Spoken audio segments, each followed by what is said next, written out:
Hi, my name is Daniel Ray, and I am a staff apologist with Watchman Fellowship in Arlington, Texas.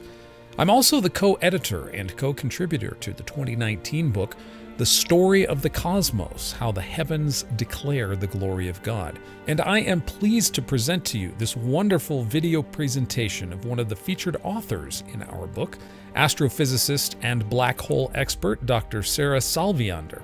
This talk is based on her chapter, God, Black Holes, and the End of the Universe, probably the one chapter in the book about which we receive the most positive feedback. Everyone loves this chapter. It is a fascinating look into one of the most enigmatic entities in the universe, and how Sarah sees black holes reflecting many of God's invisible attributes. LifePoint Church in League City, Texas hosted the event as part of their Wednesday night apologetics ministry, Unfiltered Conversations That Matter. Thanks to Pastor Josh Sharp and Trevor Shakiba for putting it all together. LifePoint provided the video and audio, and we here at Watchman Fellowship edited and produced it in its final form. For more about our apologetic resources, you can visit watchman.org. That's watchman.org. We certainly hope you enjoy this presentation of God, Black Holes, and the End of the Universe from Dr. Sarah Salviander. Soli Deo Gloria.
Let me introduce Sarah. She's a research scientist in the field of astrophysics. Research interests are quasars and supermassive black holes. Received her bachelor's in physics from Eastern Oregon University and a master's and PhD in astrophysics as well from UT Austin. This is what's interesting. As a lifelong atheist, Sarah became a theist as an undergraduate physics student when she came to believe that the universe was rather too elegantly organized to be an accident. And then as a doctoral student, she discovered the works of physicist and applied theologian Dr. Gerald Schrader, which convinced her of the reliability of the Bible and led to her conversion to Christianity. And then as an aside from me, if you're on social media, Sarah is a top 5 Twitter follow. And that's actually how I got to know Sarah, just her interactions and the things she puts out, and talking with different people from different faiths. It is very entertaining. So I just say, if you're out there, make sure you follow her. It's fantastic. Her website's also fantastic, but if you would, help me welcome Dr. Sarah Salviander. Thank you so much. Can everybody hear me okay? All right. So I was asked to give a bit of my testimony before I launch into my talk here, and so I'll do the Sarah Salviander testimony in a nutshell here. So I was raised atheist in Canada, which is a pretty secular country, with just absolutely no exposure to religion at all. Both of my parents were ex-Catholic, socialist, hardcore agnostics, they want me to say. My dad really hates it when I say that he was an atheist. He's a Christian now, by the way. Yeah, yay. And my brother, too. And so, you know, I grew up this way, and my parents weren't particularly anti-theistic, but somehow, by the time I was 19 years old, I was a hardcore anti-Christian person. And I think part of it was just that general osmosis from living in a country that's anywhere from just passive about religion all the way to really hostile.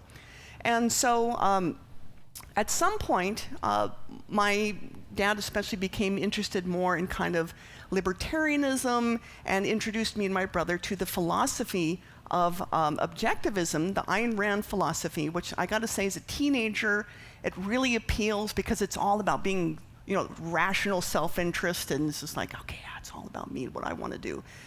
But, you know, it's very atheistic, and so this formed the basis of my worldview for a long time. And for a young person, a long time is like 7 years.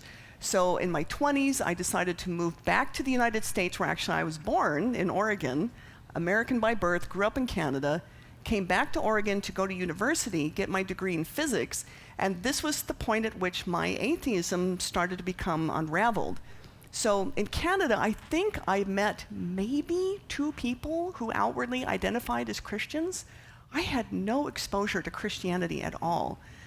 But in Oregon, I was starting to meet actual, sincere Christians, including 2 of my physics professors whom I admired very much, and to discover that they were homeschooling Christians. And it was like, wow, okay, you know, because up to that point, I had thought that Christianity actually was something that made people kind of intellectually weak and foolish, and it's like, what do you need this crutch for?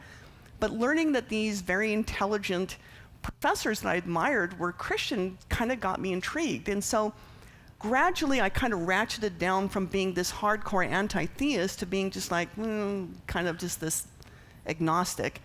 And I think it was between my sophomore and my junior year, I got this research internship at UC San Diego at the Space Center there. Working on cutting-edge research in cosmology, we're trying to study these really deep space phenomena, quasars billions of light years away, trying to discover how much normal matter there is in the universe by studying their spectra. And I remember just thinking, you know, this is pretty wild stuff. This is way out of the center of mass kind of stuff you learn in school. Stuff that everybody's known for hundreds of years. Like, this is stuff nobody's ever looked at before. And what amazed me is that the universe is ordered in such a way that we could actually answer these questions. You know, about things that happened billions of years ago, billions of light years away from this tiny little chunk of rock that we live on. And it was like, something wants us to know this stuff. And I remember I was walking across that La Jolla campus, which if you've ever been there is absolutely beautiful. Walking across on this sunny day, I stopped dead in my tracks and I went, God, that's the most reasonable explanation. God created this universe and wants us to know about it. This is why it's intelligible. And I became a theist right on the spot. I mean, I had no idea I was headed in that direction. And so I kind of just stayed there for a few years, just sort of this general theist. There's a God. I don't really know anything about him. And then one day in the bookstore, I think I was a grad student by then at UT, I saw this book at Barnes & Noble, and the title, it said The Science of God. And it's this really cool book. It has a hand, and it's kind of got this atomic symbol around it. It's kind of eye-catching. I saw that, and I thought, well, I'm a scientist, and I believe in God. Maybe I should see if the two go together. And this is the book by Dr. Schrader that Trevor mentioned, and it just blew me away.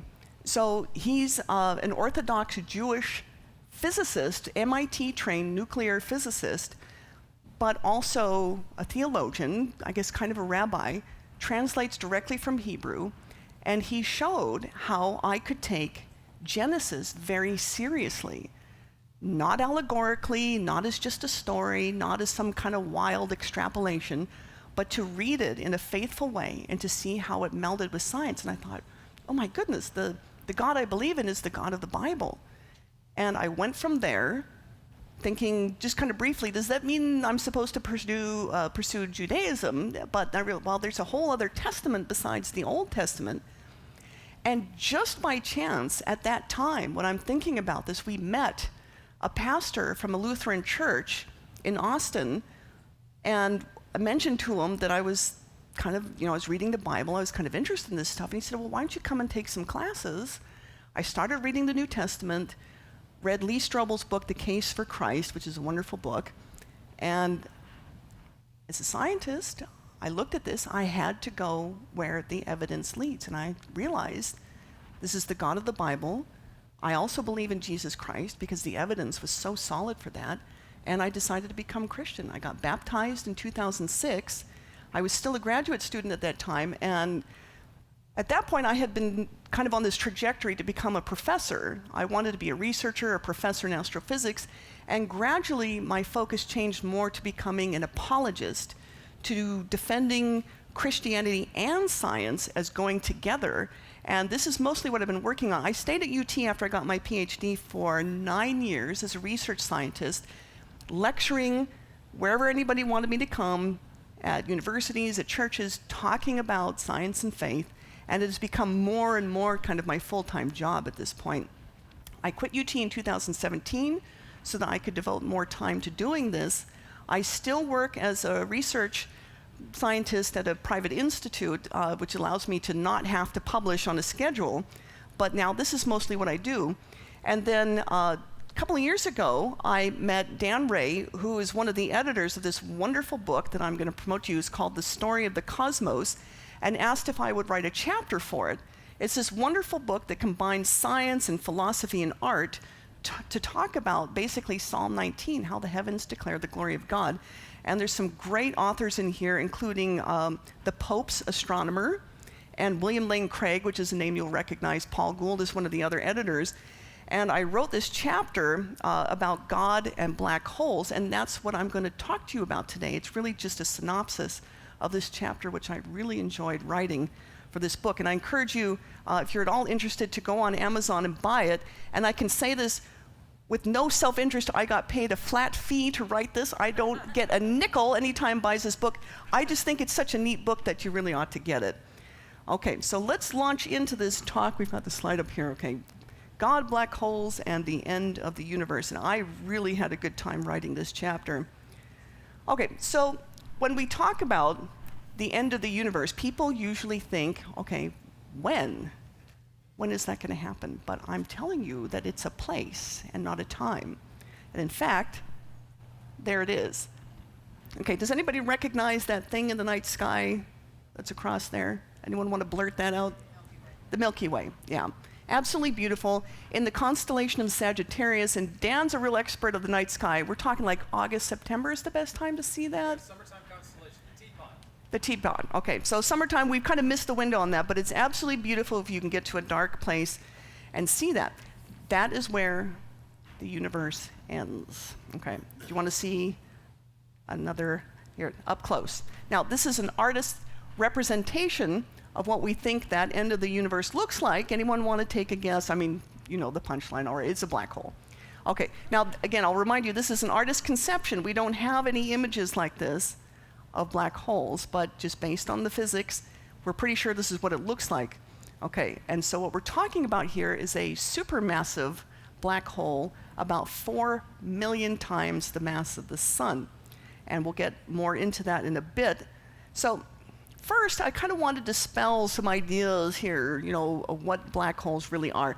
So when I was a kid, Disney's The Black Hole, this movie, some of you will remember this, it scared me. It's like they're taking this spaceship and they're going to this black hole and they plunge into it. It was kind of terrifying. And people have this idea of black holes as being like these voracious cosmic vacuum cleaners that just suck up everything in the universe. Okay, and then here's more of a contemporary depiction. This is from the movie Interstellar, which was more scientifically accurate than the Disney movie. Kip Thorne, who's considered the greatest living expert on general relativity, consulted on this movie, which made it a little more realistic. They didn't follow absolutely everything that he said, but pretty close. And so this was another gigantic black hole. And so it was a little more scientifically faithful. But let's actually get into the science of black holes and what they are. And I'm not sorry, I'm going to inflict a little bit of college physics on you here. So what we have is, I want you to imagine on the Earth that we have a really ridiculously tall mountain, so tall that it sticks up like this. And from this mountain, we're going to shoot some cannonballs out of a cannon. Now, anybody who's ever thrown a baseball or a football or anything like that, you know that when you throw something, it kind of goes on an arc and then it hits the ground. The faster you throw it, the further it goes before it arcs down and hits the ground. Now, some pretty smart people, like I think Newton was one of these people who asked, what happens if you threw something so fast that it never hits the ground? Well, it would just keep going around the Earth, okay, like this, okay? And in fact, that's what the moon does, and all these satellites that are orbiting the Earth, is that they're essentially just falling around the Earth and never hitting the ground because they're going fast enough. Okay, and now what you can see here is, if it's going slowly enough, it'll just do kind of these elliptical orbits, these circular orbits. If it's going fast enough, it will be able to break free from the gravity of the Earth in either a parabolic or a hyperbolic orbit, and off it goes. So this gets into the whole question of how fast you have to throw something before it can escape the gravity of the Earth or whatever it's on. So here's a little bit of math. And I'm sorry, I do enjoy inflicting math on people. But this is as bad as it gets. I'm not gonna throw any more at you. So this is the formula for the escape velocity, okay? And I have to look at it here. So square root of 2 times this constant called g times the mass of whatever the body is, let's say it's the Earth, divided by how far away you are from the center of that mass, okay? So for the Earth, this turns out to be 11 kilometers per second. Now that's pretty fast.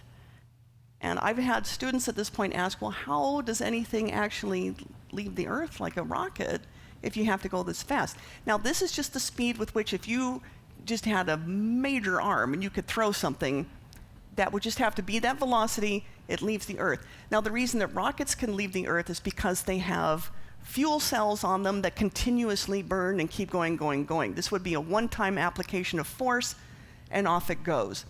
Okay, 11 kilometers per second. Now, what would happen if you took all of the mass of the Earth and scrunched it down to half the size? Turns out it would be harder to escape the velocity of the Earth because now you're closer to that mass. It's more compact, 16 kilometers per second. Now let's further imagine that you could somehow double the mass of the Earth and scrunch it down to half its size. Now it would take 22 kilometers per second in order to escape the gravity of the Earth. Okay, so here we are back at this equation.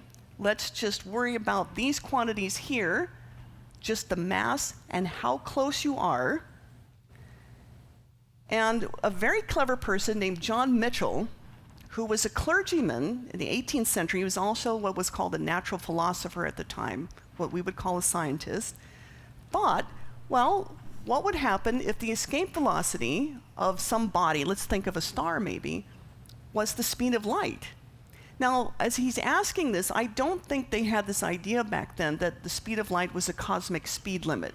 We know that from Einstein's relativity now, but he was just wondering, what would happen to the light from a star as it's trying to escape the star, and it's so massive and compact that the escape velocity is the speed of light? Well, the photons would never be able to escape, and this would become what he called, I like this term, it's kind of poetic, a dark star.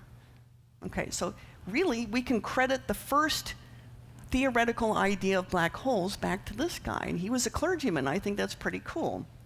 Really smart guy, so the idea of it goes all the way back then. Now, of course, in the 21st century, since the time of Einstein, we have this general relativity conception of what gravity is, which is the warping of this flexible fabric of space and time. And so now we can kind of get a better idea of what's going on with escape velocity. So what I want you to imagine here, this is kind of a flawed representation, and physicists know it when they show these diagrams, but it kind of just gives you the idea. You can imagine you've got this two-dimensional representation of space-time. It's flexible, it's kind of like the surface of a mattress, you can dent it. So let's say that we have a star here, and you can see how the mass of the star creates this warp in space-time. So this is the explanation for gravity. Now let's imagine you can scrunch this down, the same mass, but make it more compact in what's called a neutron star. We're going to talk about this in a bit, but it's all the mass of a star, but it's scrunched down to the size of a small city. So it's really dense. Now you can see how it's causing space-time to warp even more than just a regular star. Okay. And now we get to the most extreme gravitational phenomenon, a black hole, where you've got all the mass of the star that's scrunched down to essentially no space at all, and it creates a literal hole in space-time. So this is our modern idea of gravity, of escape velocity, this idea that the more dense something is, the more compact and massive it is, the harder it is to escape that gravity. All right, so now that you have a general idea of what black holes are, let's get into what is one of the best stories in the history of science, which is this epic of how scientists came to discover that black holes exist, or at least we're pretty darn sure that they exist. Okay, and this is a story that I broke down into 3 parts. The first part is what I call the white dwarf controversy, and let's go to this guy right here. Okay, so any of you who are familiar with the night sky, if you know the constellation Canis Major, the big dog, Sirius is the bright star in that constellation. That's why it's sometimes called the dog star. And any of you who subscribe to Sirius satellite radio, you know they have that little dog as their symbol. That's where it comes from. So Sirius actually isn't one star, it's 2 stars. Okay, it's this bright star here, Sirius A, on the left, and it's also Sirius B, which is a white dwarf. It's a companion star that's orbiting this. This turns out to be the dead exposed core of a star that died a long time ago. And so let's talk a little bit about the life cycle of a sun-like star, which is what Sirius B was. So you get this dense blob of gas, it forms into a star, and over the course of billions of years, this thing will evolve so that you can see where the sun is, where it says now, about 4.5 billion years old. As it ages, it gets hotter, it expands a little bit, and at some point it goes into the red giant phase. This is where it swells up. The inside of that star, now a star is powered by nuclear fusion. It takes hydrogen, slams it together, and creates helium plus a little bit of energy. This is what makes the sun shine. This is also what supports it against its own gravity, okay? Now, at some point it runs out of fuel in the core, goes into this red giant phase where it blows off its outer layers into what's called a planetary nebula. And I encourage you to look that up on the internet. They're absolutely beautiful. We've seen lots of these things. And what it leaves behind in the center is this squashed down, compact, dead, inert core of this star that no longer exists. And this thing isn't fusing hydrogen to helium anymore. It's just this dead, inert thing that gradually just cools off.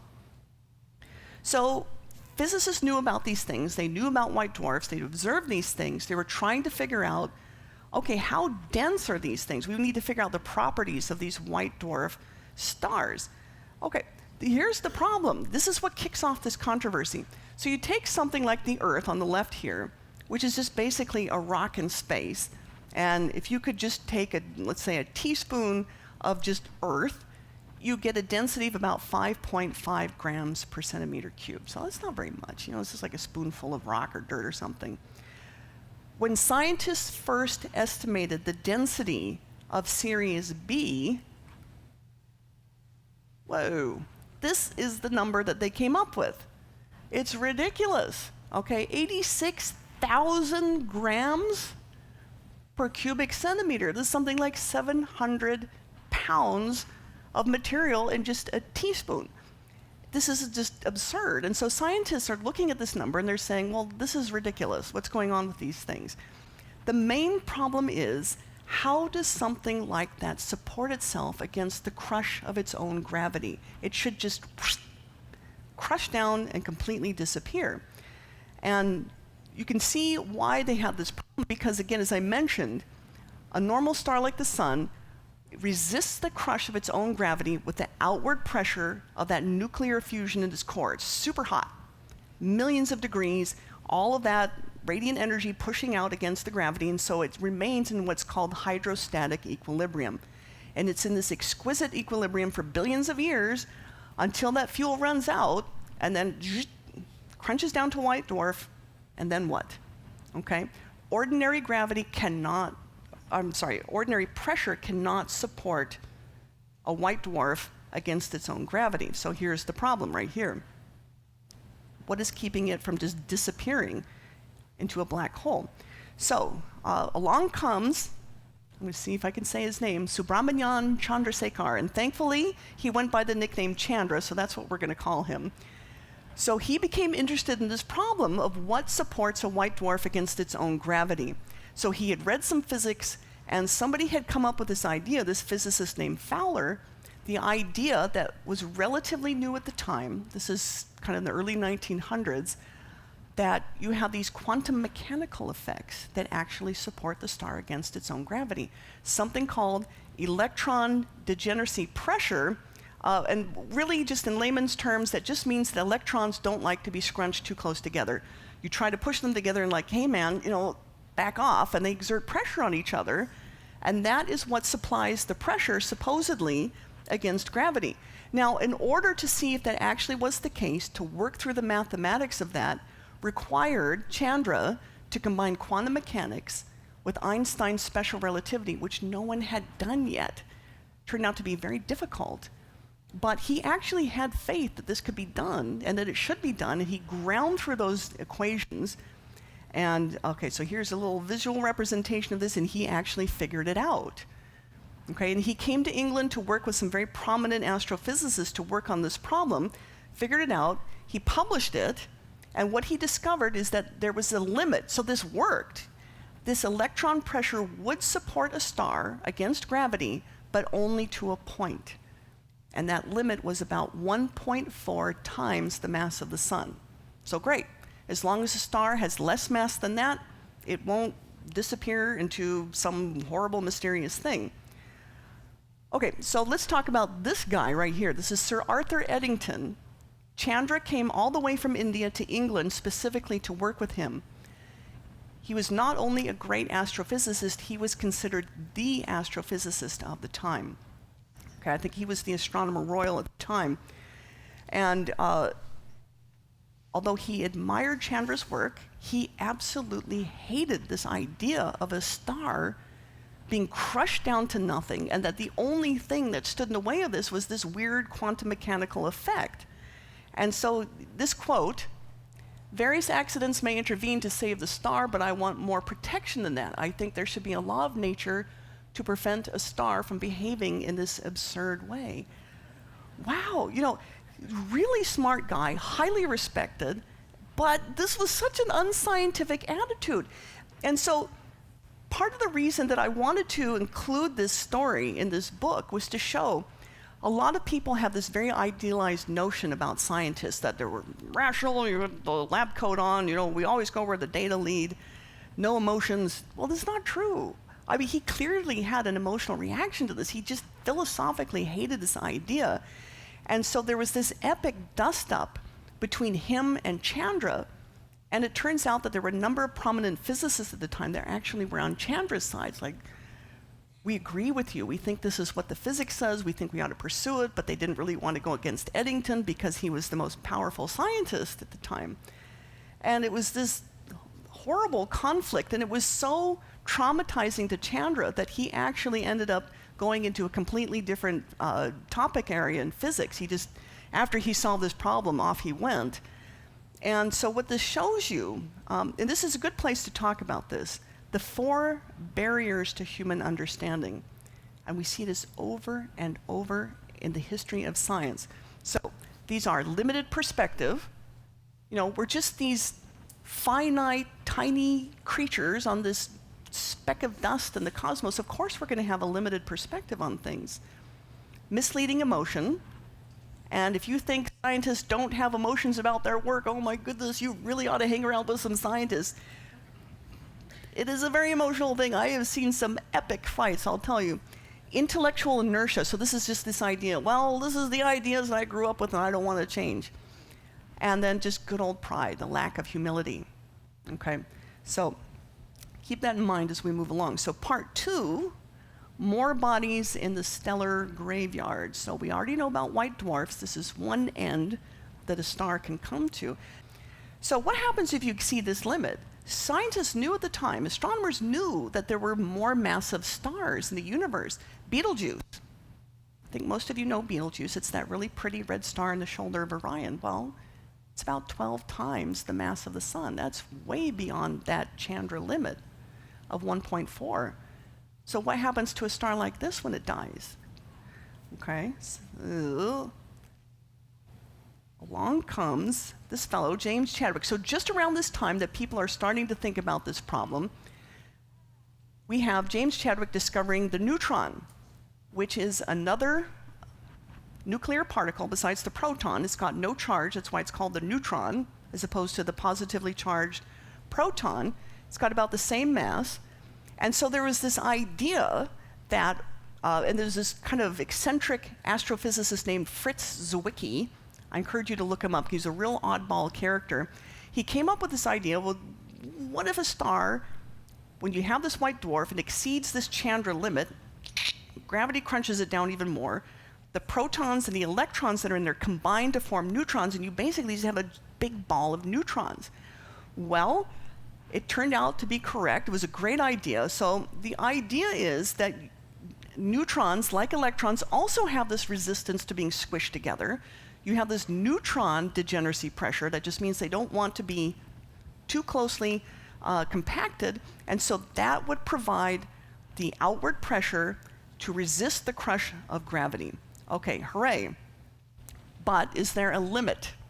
Is there a limit beyond which even neutron pressure will not hold the star up? Enters this figure. And I'm sure most of you know this name, Robert Oppenheimer, who is most well known for being the father of the atomic bomb, but he's actually quite well known in physics for working on this problem of stellar astrophysics. Okay, so can we possibly have these neutron stars? And keep in mind at point, this is all theoretical. Nobody has seen any of these things except for white dwarf stars. So he gets together with a student, George Volkoff. Now, Chandra had to put together quantum mechanics and special relativity.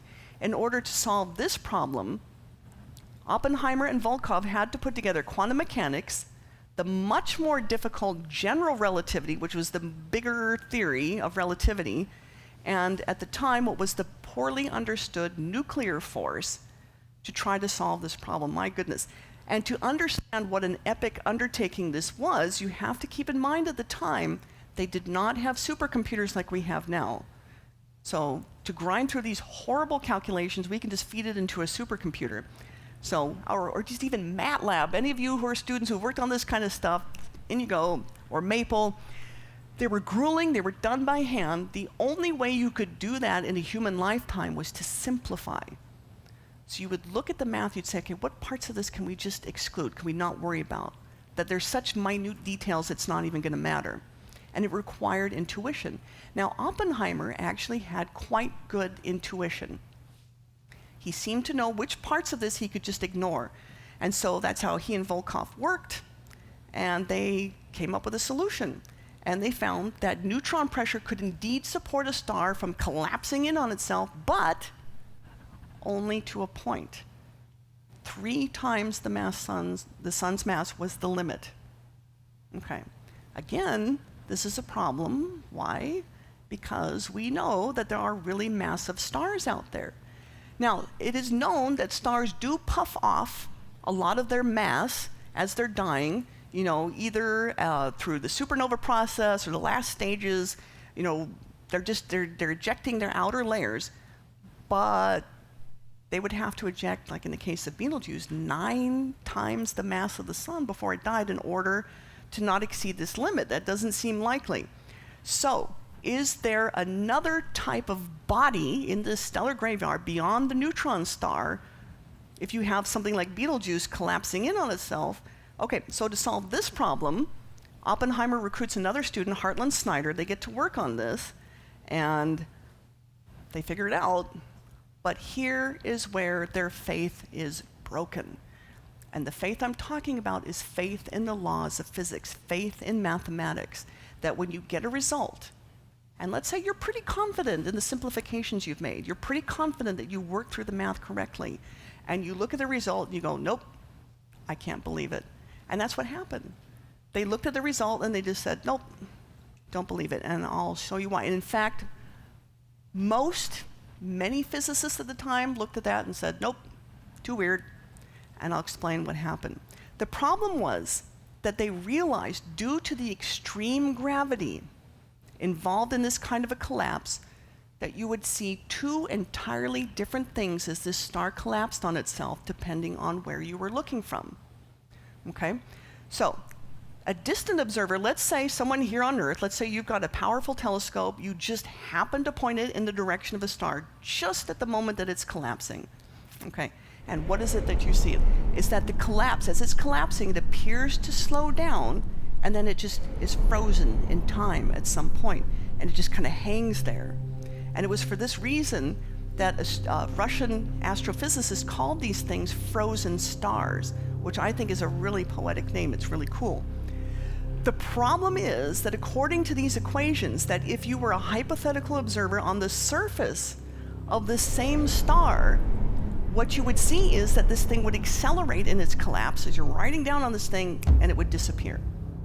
Now, it was this idea that you would see 2 completely different things for the same event, depending on where you were looking from, that broke the faith of physicists at the time. Now, instead of saying, okay, guys, let's figure out how this works, they're just like, nope, not going to believe it. And so Oppenheimer rejected his own results. And it's such a strange thing to me that somebody that brilliant, who had the chops to work through the math like that, would get to that point and just say, I can't accept it. And so here we are, back to these 4 barriers to human understanding.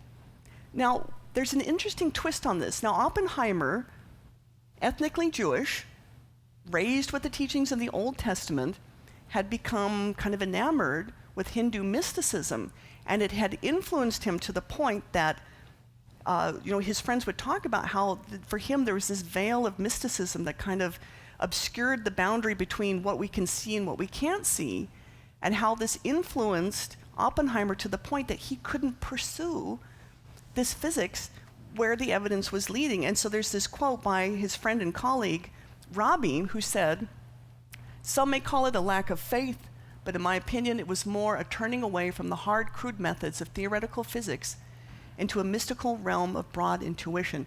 Now, as I point out in my chapter in this book, I don't think those are 2 different things. Faith in the laws of physics is the hard, crude method of theoretical physics. And he simply lacked the ability, because of his worldview, to go beyond that. And so it's going to require another figure, somebody else, to pick up the baton and carry it across the finish line where Eddington and where Oppenheimer couldn't go. And so this guy, who's one of my favorite figures in black hole physics, this is John Wheeler. I really like this guy, and you can kind of tell by his picture that he's just sort of a happy, optimistic guy. Now, the building that I worked in when I was at UT, Robert Lee Moore Hall. On the 4th floor, they had a big auditorium. It was called the Wheeler Auditorium. It was named after him. He spent time at UT. He was a really smart guy. And so what a lot of people don't realize is that he was as instrumental in the whole nuclear program, the weapons program, as Oppenheimer. He worked on the atomic and the hydrogen bombs. And so he had all of this experience having worked through this stuff. Now, the important thing is that once World War II ended, all these physicists at the time were engaged in wartime efforts. After that, he was able to focus on these kinds of problems. Now, importantly, he had access to post-war computing breakthroughs. They were able to put computers to the task of grinding through these awful calculations that Oppenheimer had done by hand. Okay, and what it showed is definitively that stars that are more massive than 3 times the mass of the sun, theoretically, mathematically, should collapse down to what we now call black holes. That means they just disappear into a hole in space. Now, so what happened here is it eliminated the problem of people doubting Oppenheimer's solution, because now they didn't have to worry about these simplifications. It showed that Oppenheimer had been right in what he chose to simplify. This computing showed definitively that it was correct. Well, okay, problem. Wheeler goes, nope, don't like it, can't accept it. Oh no, it looks to be this whole Chandra-Eddington thing all over again, except for one thing. Wheeler was fundamentally a different kind of guy than either Eddington or Oppenheimer. And he was a real optimistic guy. And I love this quote: "I confess to being an optimist about things, especially about someday being able to understand how things are put together." And so it's this optimism that's going to carry him to the end here. And this quote reminded me of something that Johannes Kepler said. So famous Kepler, of Kepler's planetary laws: "Those laws of nature are within grasp of the human mind. God wanted us to recognize them by creating us after his own image so that we could share in his own thoughts." It's reminiscent of that. And of course, Kepler was very much a devoted Christian. And this optimistic idea of, yes, you can know these things. Keep going, figure it out.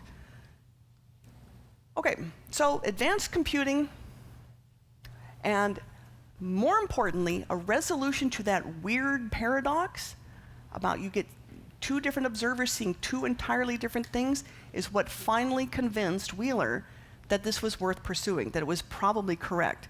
So now you remember, the problem is, you on Earth pointing your telescope at this collapsing star would see it slow down and collapse and then just kind of appear frozen in time, while some hypothetical person on the surface of the stars is collapsing, sees it accelerate in its collapse and disappear. How do you explain that? Well, inadvertently, this physicist named David Finkelstein figured it out. Okay, he came up with this resolution. Now, unfortunately, I could not include this description in this book. I just kind of referred to it, and then I told people to look it up. And the reason is I was already way over the word count limit for my chapter. I had to cut it short. But the main problem is that the only way to explain this without a lot of equations is to do it visually, and I couldn't do that. So what I'm going to show you here is this really clever cartoon from Kip Thorne's book, Black Holes and Time Warps, which I very much encourage you to read if you have any interest in this topic, that explains how you can have 2 different observers seeing 2 different things from the same event. So what he's got here, in this case, are ants. So imagine that you've got ants that are walking on this surface that's kind of deformable, it bends under weight. So these ants are walking across. You've got an ant on the left who's got this thing that fires spheres to the ant on the right, and each sphere has an integer number on it, and it's fired every second. So every second he's firing this, every second the ant on the right is getting a sphere with an integer and goes, aha, okay, that's -2, -1, 0, 1, 2, they go in succession like that. Now, the longer those ants remain on that surface, the more it starts to collapse under the weight of those ants. Now you start to see what happens. Even though the ant on the left is firing those spheres still every second for him, the ant on the right is receiving those spheres at longer and longer intervals because now they've got to climb out of that deformation.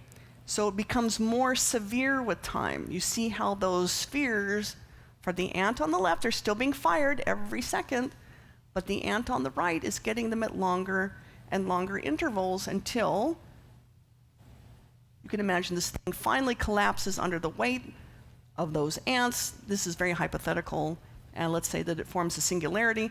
And so what happens is that last sphere is just going to hang there forever because it doesn't have enough energy to get out of that dent, but it's not going to roll back in either. This is how you can get somebody seeing a star that appears to be frozen and collapse, while whoever is there at that location is going to see it collapse all the way down. Okay, it's a really clever way to explain what's going on. And so with that resolution, then physicists started to take this seriously. It's like, oh, okay, this actually can make sense. And in fact, Wheeler was so enamored of all this, he became an ardent proponent of the idea of black holes. And in fact, he's the one who came up with the term black hole and popularized that. So I really like that story. Okay, so now we have Einstein here. All right, now, so this is faith.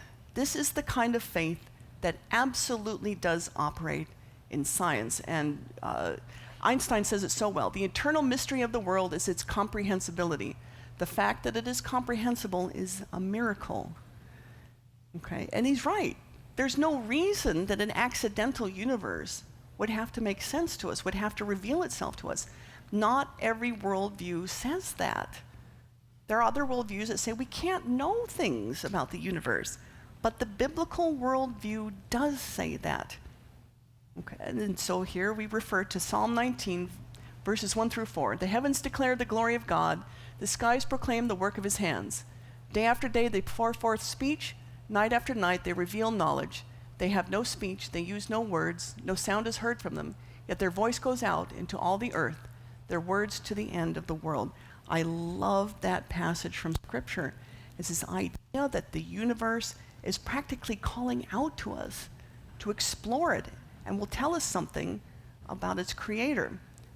But again, this is this biblical worldview that says, yes, the universe is intelligible because the force behind it is intelligent and is good and wants us to know about it. Let's summarize this part before we go on to a really cool part where we talk about the actual evidence for black holes.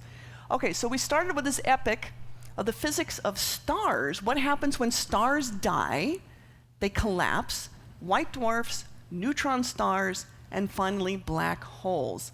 These are the major players that we were talking about. We talked about the 4 barriers to knowledge and how each of these figures to some extent embodied those barriers. The Western Christian perspective that prevailed. Now Wheeler, I forgot to mention, was not conventionally Christian. He was raised Unitarian, but he very much embodied that Western Christian optimistic sense that tells us that we can and should know something about the universe. Okay, now, at this point, as exciting and interesting as this is, black holes at this point in history are still just mathematical curiosities. Nobody has seen any evidence for them. And that's important. Okay, we're going to talk about black holes revealed here because the absolute heart and soul of science is evidence, tests, observations. So Kepler said, without proper experiments, I conclude nothing. It's all well and fine to go through the math, and the mathematical part is very important. But until you have evidence, all you've got is some neat math. Okay? This is science in a nutshell, and it reminds me of Paul's admonition to us to test all things, hold fast to that which is good. And you better believe that science is based on that idea. Okay? 50 out of 52 of the architects of the scientific revolution were Christian, and they were absolutely influenced by this idea. Okay, so let's get into the meat of this. Now, scientists at that time did not have a lot of optimism that they would be able to actually ever find these things. They could observe white dwarfs because these things were shiny and bright and they were at least the size of the Earth. But neutron stars were supposed to be the size of a city. How on earth do you see something that small out there in the cosmos? So they pretty much figured they were never going to see these things, let alone a black hole. It is a hole in space. It is the color of space. How do you see this thing? So they figured, forget it, we're never going to see them. But as often happens in science, they discover these things by accident. So here's a neutron star. The image on the left is a real image. That is the Crab Nebula.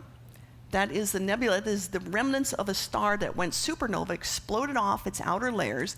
The image on the right is an artist's conception of what's at the core of this thing. So I think it was around the 1960s that astrophysicists discovered something they called pulsars. They were getting these signals from deep space, very, very precise signals, sometimes in this pattern of like hundreds in a second, super precise. And they were so regular in their pulses, more precise than an atomic clock, that for a fleeting moment scientists thought, oh my goodness, have we discovered the signal of some extraterrestrial intelligence? Just for a moment they thought that. And so just kind of as a sense of humor thing, they called these objects LGMs, little green men, which I think is kind of hilarious. But pretty quickly they figured out, whoa, we're looking at neutron stars, these things we thought we would never see. And to help understand how it is we could see these things, you can see that it's a shiny object and it's got these loops around it like this. These things are essentially big bar magnets in space. So even though it's a ball of neutrons, there's a crust of charged particles on these things. Okay? And what do you get when you get a moving charge? Maybe our high schoolers know you get a magnetic field. Okay? So this big bar magnet, okay? And you can see that if its pole is tilted with respect to the Earth, we would see that shiny spot on the pole every time it whips past as it's spinning. It's like a lighthouse, okay? And that's why you get those regular pulsations. The only thing that can explain that is a neutron star. And I love this because for a long time they just assumed we would never be able to discover these things. They would forever be in the realm of just speculation. But they start to discover evidence of this, right? Okay, so the next thing, since they discovered neutron stars, they start to think, well, maybe we might find evidence for black holes. And it turns out Cygnus X1. Cygnus the Swan, this is another constellation. What they discovered there was some mysterious X-ray source. Okay, but they couldn't see it. So there appeared to be a star that they could see with the optical telescopes, and there was an X-ray source, and these things are orbiting each other. So what you're seeing there is the actual X-ray image. It's a false color image of what the X-ray emission looks like there. What on earth could produce this? There's some invisible entity orbiting around a star producing X-rays. And what physicists think we're looking at here is you've got an ordinary star, a very hot, massive star. This is an artist's conception that is orbiting around a black hole. Okay, this is what makes the most sense. And so what they've kind of pieced together the story here, which is that you had a binary star system. And in fact, at least half of the stars that you're looking at in the night sky are in binary system. The stars seem to like to be born in pairs. One of them evolved and died before the other one. When supernova collapsed down to a black hole, these things wandered close to each other in their orbit so that the black hole, the extreme gravity, is pulling the atmosphere off of this massive companion. That material, as it spirals down onto the black hole, becomes superheated by that extreme gravity, so heated that it starts to erupt in X-rays. This is the scenario that makes the most sense. It's not definitive evidence of a black hole, but it's pretty solid evidence. Well, hooray! So now, not only do we have pretty strong evidence for neutron stars, we have pretty strong evidence for black holes. This is exciting. And it just goes to show, that optimism. They never thought that they would find evidence for black holes, and yet here we are. And that's just the beginning. So now you remember this is Sagittarius, the end of the universe. That is the center of the Milky Way. And what's really cool about this is that in the 1930s, a physicist named Carl Jansky, who was a radio astrophysicist, had set up this antenna. And so this is just when radio astronomy is starting to get going. They're trying to figure out what radio sources out there are interfering with signals. Mostly comes from thunderstorms. But he noticed that every time Sagittarius would rise in the sky, he would get this hiss, right, on this antenna, this signal. He's like, what in the world? And when it would say, go away, every time. And it was such a weird thing. Astrophysicists had no idea how the center of a galaxy could produce radio signals, that they kind of just went, and then they've ignored it. I mean, to me, that's just like, how do you ignore something like that? But there's like, it's too weird, forget it.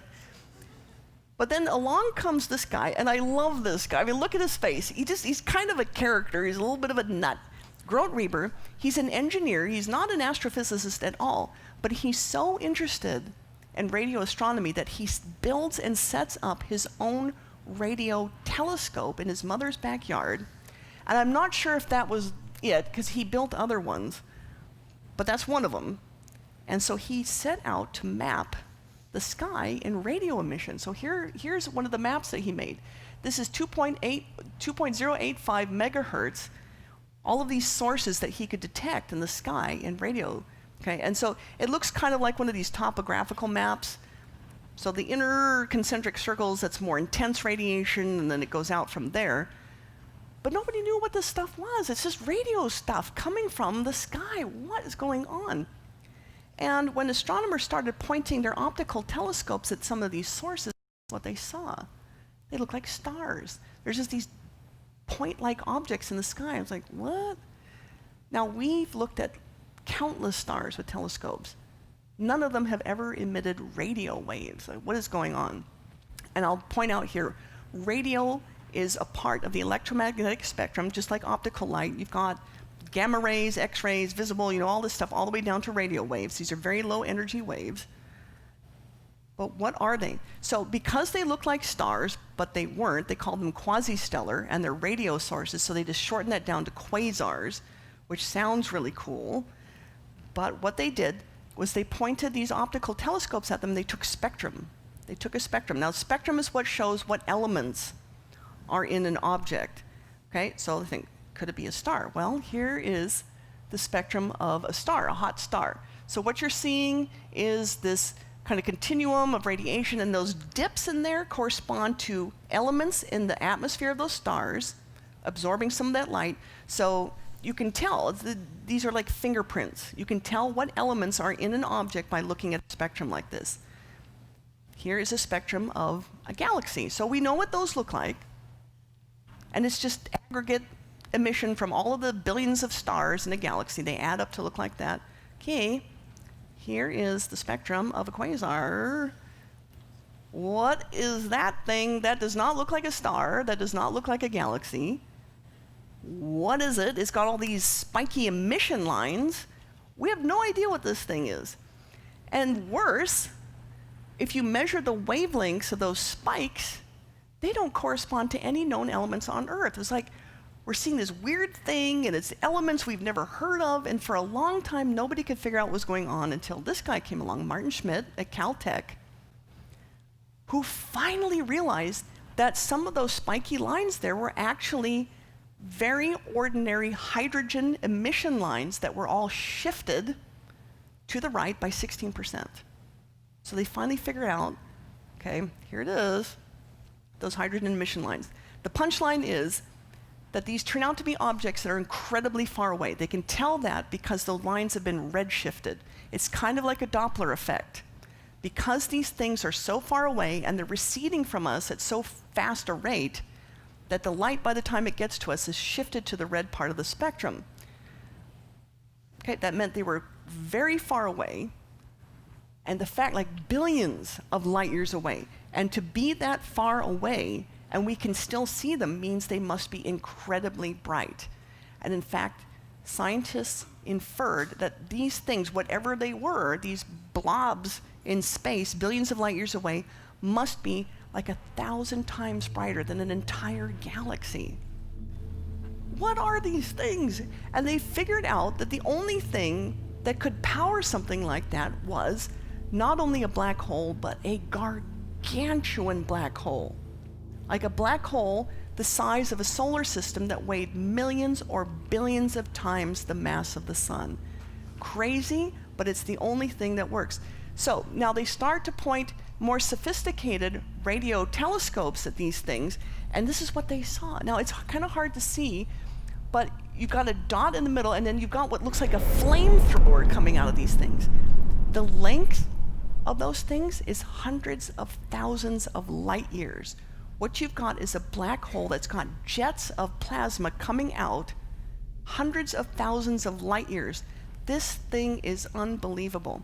So here is an artist's conception of what we think a supermassive black hole looks like. And this is my area of research right here. And you've got this disk of material that's coming from this, pours down through the galaxy. And I just gave something away. These things lie in the hearts of galaxies. This material pours down, and like that Cygnus X1 black hole, it gets superheated, and it just blows out radiation that we can see billions of light years away. Now, this was such a big deal that Martin Schmidt ended up on the cover of Time magazine. This was really incredible. So now, astrophysicists start to explore the core of our own galaxy. Now, remember, in the 1930s, Carl Jansky detecting that radio emission from the core of our galaxy, and the whole scientific community just went, whatever. Well, now they start to look there again. Okay, it's really hard, I'll just go over here, to see through this with an optical telescope. You've got a lot of dense gas and dust that blocks the view, like a dense fog. So we have to look there with things like infrared and radio, and so this is what we see. You can see some bubbles. Those are remnants of past supernovas. Those are supernova bubbles. And some filaments and things. That bright splotch right in the middle is the exact center of the Milky Way galaxy. It's very bright there. Something's going on. And when they look even more, and so here's a beautiful contemporary image. I think this is from the Very Large Telescope. Really imagine the name. This is a huge telescope. It's got an infrared instrument on it. This is what the core of our galaxy looks like in infrared. It's so pretty. But even more incredible is what happened when they took a series of images spanning, I think it was 14 years, at the very, very core of our galaxy. Go to your preferred search engine and type in Milky Way, black hole, stars, and what you're going to see, what this would show, this GIF, it's really cool, or GIF, I know there's people out there who care about that. These stars are all orbiting something. Do you see where that cross is in the middle, that yellow cross? That is the point around which all of these stars are kind of going like this. Okay? So we have the technology to resolve individual stars that far away in the core of our galaxy and see what they're doing. They're orbiting something that is massive. We can infer from their motions that this thing is millions of solar masses. It's tiny. It's so tiny that even though we can see individual stars, we can't see what this is, and it's invisible. What does that sound like? It sounds like a black hole, and it's really too bad. So this is another of the same kind of thing, these blobs. It's such powerful evidence, and in fact, it's so powerful, I don't know how many of you follow the Nobel news, but they recently announced the physics winners for the Nobel Prize. They won for this. So there were two competing astrophysicists, one in Germany and one here, who made these observations, and they won the Nobel Prize for this. And there was a third person who won for theoretical work in black holes. But this was such a monumental discovery that it got a Nobel Prize, just announced last week. And then I think most of you probably recognize this, that big golden cosmic donut. This is the silhouette of the black hole in the giant galaxy M87 that was imaged last year. It is so cool. This is another big piece of evidence that black holes exist. Now, the cool thing is that if we total all this up, if we say, okay, we observe, and in my line of work, we observe these gigantic black holes to be in virtually every galaxy that we observe out there, and there are hundreds of billions of them. And within each of those galaxies, there's probably on the order of 1 million of these smaller black holes That means there are potentially quintillions of black holes in the observable universe. 1 or quintillion ends to the universe just in the part of the universe that we can observe. It is really interesting. Now, here, I like this image. This is a cartoony image. This supposedly is what would happen to you if you wandered too close to the event horizon of a black hole. Now, you have to get incredibly close to a black hole before something like this would happen.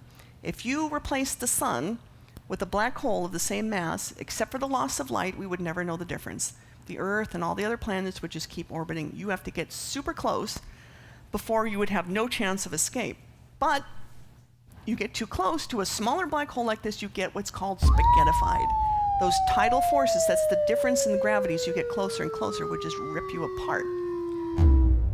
So, I am sometimes asked, what is God's plan for having these beasts in the cosmos? They just seem so highly destructive. Why are they there? Well, as I like to say, black holes are not safe, but they're good. Now that's a reference to something. Does anybody know who that refers to? Aslan. I'm so glad that you guys know that. Most people seem to know that. That's good. Yes, they're not safe, but they're good. They do serve a purpose. They regulate the growth of galaxies. Again, this is related to the line of work that I do. They shut down star formation before it gets beyond a certain point, and that's important because galaxies are the basic building blocks of the entire cosmos. They're gigantic chemical factories, and at least one that we know of has produced intelligent life. That can't happen if you get an overgrowth of stars. Okay, so it regulates galaxy growth. Now, for me, what's important is that they allow us to study the universe on very large scales. The work that I did at UC San Diego, observing the far, far distant past, would not be possible if we didn't have quasars. I used quasar light to study deep cosmic history. So they're very useful in studying the cosmos, and also what I like to call, they are guardians of chaos. Let's see here. Let's talk a little bit about that. Entropy. Now, most people think of entropy as a measure of disorder. It's really, in technical terms, a measurement of information states. But what this means is, in a universe that's winding down over time, so our universe isn't going to last forever. It'll last a long, long, long, long, long time, assuming God doesn't shut the whole thing down at some point, which we're told he will. But naturalistically, we just expect it to go on, but it's going to wind down. Eventually, all you're going to have in the universe is just this sea of unusable gas and dead stars, right? Now, we live in a universe that's currently decaying, but what we have is, with this increasing disorder, is black holes being these harbors where they contain the vast majority, they contain most of the entropy in the universe. It's locked up in these black holes. So you imagine a star that goes supernova, it spews out these heavy elements. Stars are chemical factories. They turn light elements into heavier elements. The elements that are in our bodies and our clothes and our jewelry all come from stellar processing. And so when these stars die, they spew gas back out into the cosmos. New stars and planets are made out of this. But most of that mass gets scrunched down into a black hole, which locked up safely, and it's all that energy isn't out there wreaking havoc in the universe. So this is an important process, okay? They play an important role in the universe. Not safe, but good.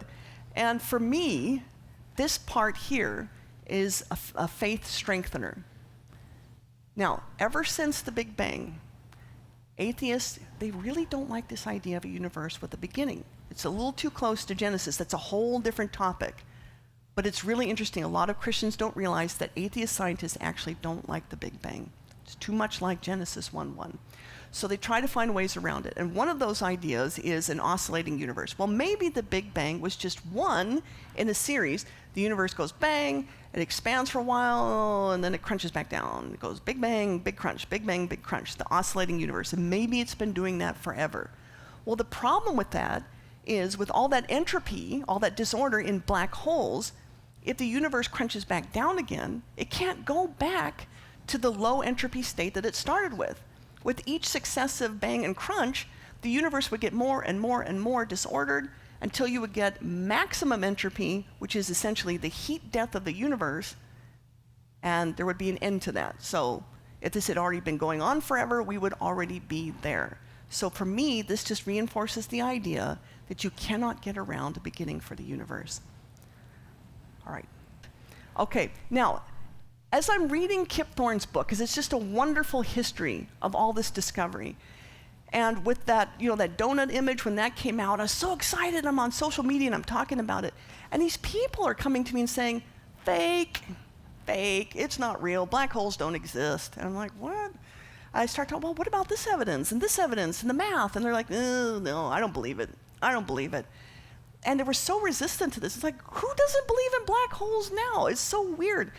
And it was so strange that when I'm talking to these people, they were throwing the exact same obstacles in front of me that atheists throw in front of me when I'm talking about God. And it's like, this is so weird. They don't like this idea of black. Who cares? Like, what would it matter to you if black holes exist?